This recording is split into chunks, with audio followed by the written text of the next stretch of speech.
जगत में प्रत्येक व्यक्ति को किसी ना किसी प्रकार की निर्बलता अवश्य होती है। जैसे कोई बहुत तेजी से दौड़ नहीं पाता तो कोई अधिक भार नहीं उठा पाता, कोई असाध्य रोग से पीड़ित रहता है तो कोई पढ़े हुए पाठों को स्मरण में नहीं रख पाता। ऐसे अनेकों उदाहरण और भी हैं।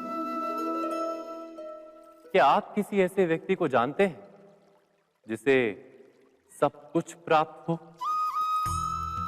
और हम जीवन की उस एक निर्बलता को जीवन का केंद्र मानकर जीते हैं?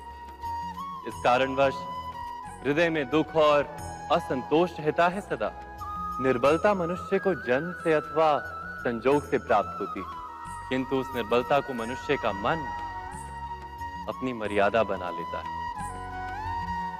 किंतु कुछ व्यक्ति ऐसे भी होते हैं जो अपने पुरुषार्थ और श्रम से उस निर्बलता को पराजित कर देते हैं। क्या भेद है उनमें और अन्य लोगों में? क्या आपने कभी विचार किया है? सरल सा उत्तर है इसका। जो व्यक्ति निर्बलता से पराजित नहीं होता, जो पुरुषार्थ करने का साहस रखता है हृदय में, वो निर्बलता को पार कर जाता है। अर्थात निर्बलता अवश्य ईश्वर देता है, किंतु मर्यादा मनुष्य का मन ही निर्मित करता है। स्वयं विचार कीजिए।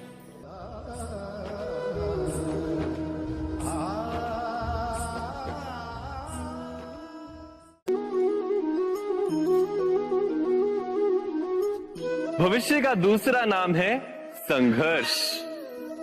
हृदय में आज इच्छा होती है और यदि पूर्ण नहीं हो पाती तो हृदय भविष्य की योजना बनाता है।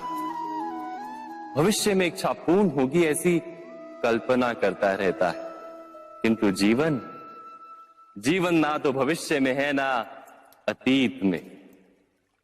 जीवन तो इस क्षण का नाम, अर्थात इस क्षण का अनुभव ही जीवन का अनुभव। पर हम ये जानते हुए भी इतना सा सत्य समझ नहीं पाते।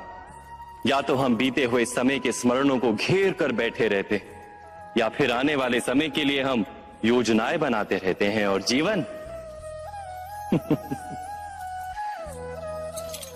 जीवन बीत जाता है। एक सत्य यदि हम हृदय में उतार लें कि ना हम भविष्य देख सकते हैं, ना ही भविष्य निर्मित कर सकते हैं, हम तो केवल धैर्य और साहस के साथ भविष्य को आलिंगन दे सकते हैं, स्वागत कर सकते हैं भविष्य का। तो क्या जीवन का हर पल जीवन से नहीं भर जाएगा? स्वयं विचार कीजिए।